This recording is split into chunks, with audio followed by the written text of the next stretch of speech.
Hi everyone, welcome back to the Football Tribe UG channel. Robert K. Sarkos is your usual suspect once again.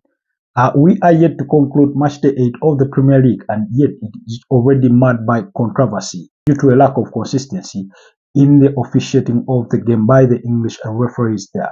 Pitch Mall once again has been one of the trending topics on X this Monday because of decisions that some fans did think were questionable. Maybe not just fans and all, but all football fan followers in general. For starters, we'll kick things off on Super Sunday, where Manchester City left it late to beat Wolves in a 2-1 victory thanks to a John Stones header that earned them the victory. But 𝐂𝐎𝐏 had scored to cancel out Wolves' lead. So Man City scoring late on, and then subsequently Liverpool did beat up against Chelsea at Anfield by 2-1. Now, in both games, there were questionable decisions, and we'll kick things off from the big game of Super Sunday, that is Liverpool versus Chelsea, where we had Mo Salah score a penalty to put Liverpool in the lead before Nicholas Jackson scored early on in the second half to cancel out Liverpool's lead, and then Curtis Jones pounced to make the difference to score the goal that eventually became the match decider for the Reds there.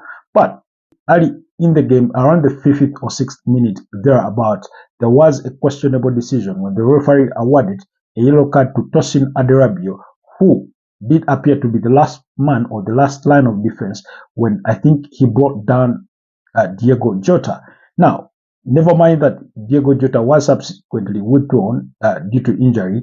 That incident in particular did appear to be similar to that of William Saliba versus Evan Nelson in the Bournemouth game against Arsenal. That is on Saturday, where it ended up with William Saliba being sent off with a red card after a VAR review, for which he will, by the way, miss one game, because according to the rules, if you earn a red card for a foul as the last line of defense to deny a goal scoring opportunity, then you only miss one game. So he will be missing the Liverpool fixture.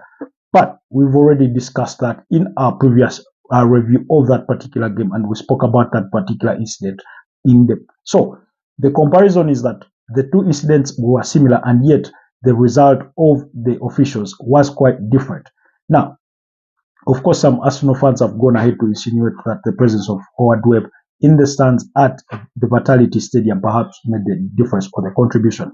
And in that particular review, we did allude to a deleted tweet from Jamie Carragher and all that kind of thing. But back into the Chelsea and Liverpool game, the referee only issued a yellow card, and they left it at that. Now, when you revert back to the Arsenal-Bournemouth game, the referee again had issued a yellow card, but VAR intervened and said, look, you may need to take a second look about this one because it is a potential red card. So it was a 50-50. So they could have also gone with the referee's decision or initial decision to just issue a yellow card and leave it at that.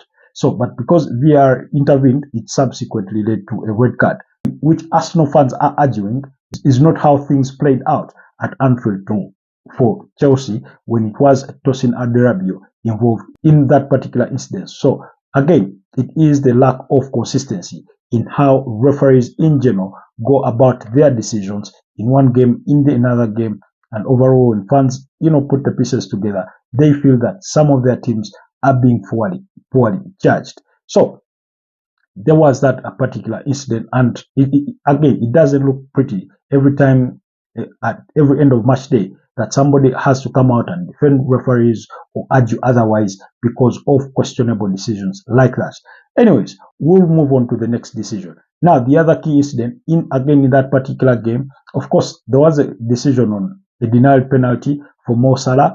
That one, I did think it wasn't a penalty. I thought he did go down easily. Yes, there was contact, but I mean, whereas again, it is a subjective decision in its very nature because there is contact between the defender and Mo Salah. You get the feeling that this contact has to be reasonable. But the challenge will be that you didn't give it against Mo Salah, but then next weekend you give it against another player, because all you will claim is that there was contact, and then you won't be telling us it was minimal contact and things of that nature. But eventually, Mo Salah again was able to win a penalty against, I think, 𝐕𝐈𝐃𝐄. So they got away with that one. The referee and in the way he gives that penalty, it looks like he's in a way quick to compensate for what he had denied earlier, that kind of thing. But anyways, still in the same game, we had Gravenberch commit a foul against Moises Caicedo, and Caicedo tried to take a quick free kick. He denied that take. He goes ahead to deny it and kick the ball in that process, and the referee just waves his hands like nothing has happened. Again, why is this a subject of debate? Is because when the season had just started, we've seen yellow cards being brandished for attempts to delay quick restarts. We saw many of those yellow cards. I think Bruno Fernandes was one of the culprits that got one of those cards.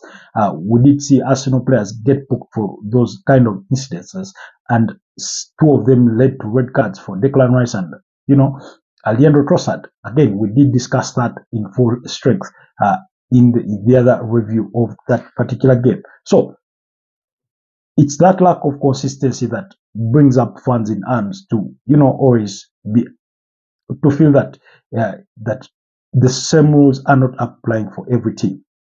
But we'll leave that at that. Very impressive result. It takes back Liverpool to the summit of the Premier League table with 21 points, one above Manchester City, who I think are 20 points following their 2-1 victory over Wolves, while Arsenal remain in third after their defeat to Bournemouth with 17 points, and Aston Villa come fourth with 17 points thereabout. So Chelsea are also right up there in that mix, alongside the likes of, I think, Brighton and Hove Albion climbing up on the Premier League table. So in the Manchester City versus Wolves game, we had the late goal scored, and Bernardo Silva, who did appear to be in an offside position, but because it was a set piece, that is not an offside, position to be in. John Stones scored the header. They claim there was a claim of an alleged obstruction of the goalkeeper, which again was a subjective matter in itself, but because Bernardo Silva is not in an offside position because it's a set piece, the goal was initially cancelled, and then the referee is called to the monitor. He reviews the incident and awards the goal. Now, is it a correct goal? Maybe yes, to the letter of the law, if that's how you want to look at it. But because Wolves last season had a very, very similar goal cancelled out, I think in their fixture against West Ham United, that is where they get to find a bone in these decisions. Why?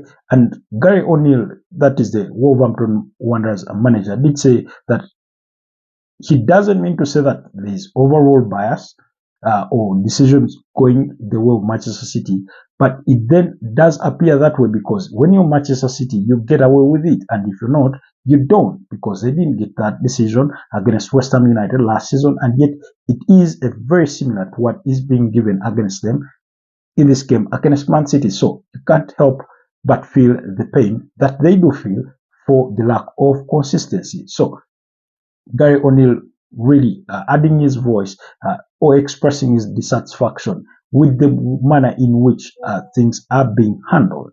So anyways, there was that as well. So because of that controversy, I mean, it has dominated the press that we literally even forget that Manchester United won a Premier League game. They managed to beat up against Brentford by 2-1 on Saturday, thanks to Alejandro Garnacho, and that winning goal by Rasmus Højlund. Bruno Fernandes providing the assist there with a very cheeky flick in the build-up to that goal. So it was a very entertaining game. In the first half, I did think Manchester United missed way too many opportunities. Again, Alejandro Garnacho being a culprit in that particular one. They missed lots of chances. I thought they were just hitting, the blanks, hitting the balls off target. Never mind that Jose Sa was also at the top of his game, like literally. But in the second half, Man United finally got the better of Brentford and cruised to a 2-1 victory there. Marcus Rashford again provided the assist for Garnacho's equalizer early into the second half. Which is what Manchester United really needed to get their foot back into the game. So that which gives their manager Erik ten Hag a sigh of relief, given the amount of pressure he's under to deliver results. So, and all that thing. So, again, like I did mention, match day 8 does get sealed off with a fixture between Nottingham Forest and Crystal Palace. That's on Monday Night Football. Do keep your eyes peeled upon that one. I might want to say that even though Chelsea did lose their game, I thought they really looked impressive, because Liverpool scored their first goal against the run of play. I thought, Chelsea were dominating affairs. They really applying themselves well. Enzo Maresca was quite intentional or even brutal in his decisions. When Jordan Sancho was then delivering in the first half, it was good to bring on Pedro Neto in the second half, and we did see the difference that Pedro Neto was trying to create. A couple of crosses into that area, including one that Christopher Nkunku did latch on, but never just managed to bring it down to his control to perhaps find the equalizer for the Blues. So while they did lose in that particular fixture, I do think that Chelsea fans and management, or the players and even the coaching staff, have a lot of positives to take from that game. So many things to be positive about, or to be impressed about, in the way they applied themselves. And it's quite telling that should they proceed on that trajectory, who knows, Chelsea may as well be in title contention, if not anything otherwise. Anyways, those are my views on some of those fixtures, on some of those things. But allow me to leave you with this footnote. In the Spanish La Liga, Barcelona is a very impressive team to watch. Hansi Flick is doing wonders. So keep your ear to the Spanish La Liga as well. Otherwise, if you're new to the channel, do not forget to subscribe, comment, share, and I'll see you next time. Stay blessed. Have a wonderful rest of the week and enjoy. Remember, the UEFA Champions League is coming. The Europa League and the UEFA Conference League is on in the new course of the week.